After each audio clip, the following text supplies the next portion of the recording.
beautiful expanse of the Big Horn Mountains in Wyoming, a man finds himself thrust into a chilling encounter with the supernatural. There is no easy way to tell the tale of facing a Wendigo. I won't give my name away, so my name will be Alex due to the severity of this story. Please know this story is 100% true, without an over-exaggeration or embellishment. On September 13th, 2016, I was driving up the Big Horn Mountains above Buffalo, Wyoming. Just like every trip, I packed accordingly.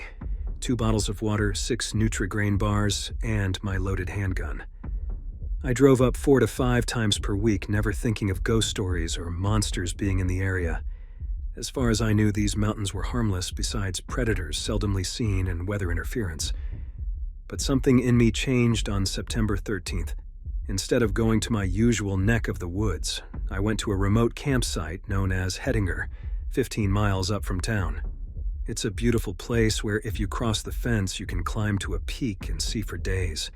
As I was looking over the majestic snow-covered landscape, I saw a tall, slender figure marching through the deep powder.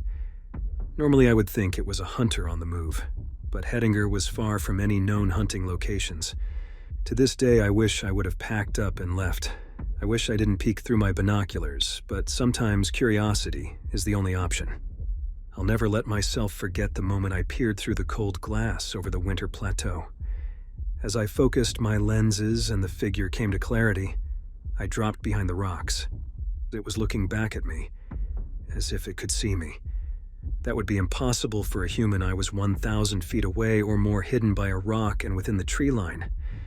I peeked back up, using only the top of my head to look again. It was just standing there, sniffing the air while looking at me. My heart sank and I couldn't move. I was frozen in fear. About 200 feet behind me was a small rock cave, big enough to squeeze into and deep enough to hide in the dark. I slowly made my way, inching backwards. I took one last look and noticed it was sprinting towards me. I moved as fast as possible to the hole and tucked in. The moment I made it, the creature was standing feet from where I was. Its skin was damp in appearance and gray. It was tall and bony. It also had long hands and fingers to match that turned to dagger-like nails. I cupped my mouth to hide my breathing, which became a challenge due to the cold. But as I moved my hand, a rock tumbled. I looked down at the rock just to look back up and see its cold eyes peering through the hole. It was almost as if it couldn't see me, but it knew something was there. I stood still as a statue. It reached in, almost grasping my pack. After 5 minutes of forever, it gave up and took back to sniffing. I waited there in shock, and a daunting weight of fright casting over me with every moment that passed.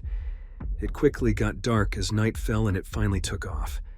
I waited until I felt it was okay to poke my head out. I took a look around and saw nothing, not even a footprint. I took my time and watched my steps to stay quiet and made my way back down to my car. I used my key to unlock it, rather than using the button lock because I didn't want the car to beep. I got in and sank down and took a last look around.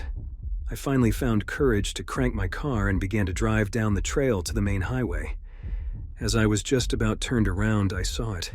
It stood as tall as the trees and stared at me. I hit the gas and fishtailed, but I made it. As I reached the main road, it was in pursuit and was keeping up. After a few miles, I looked back and it was gone. To this day, I haven't been back, not even to that region of the mountains. Stay safe and know the world is far more vast than we know.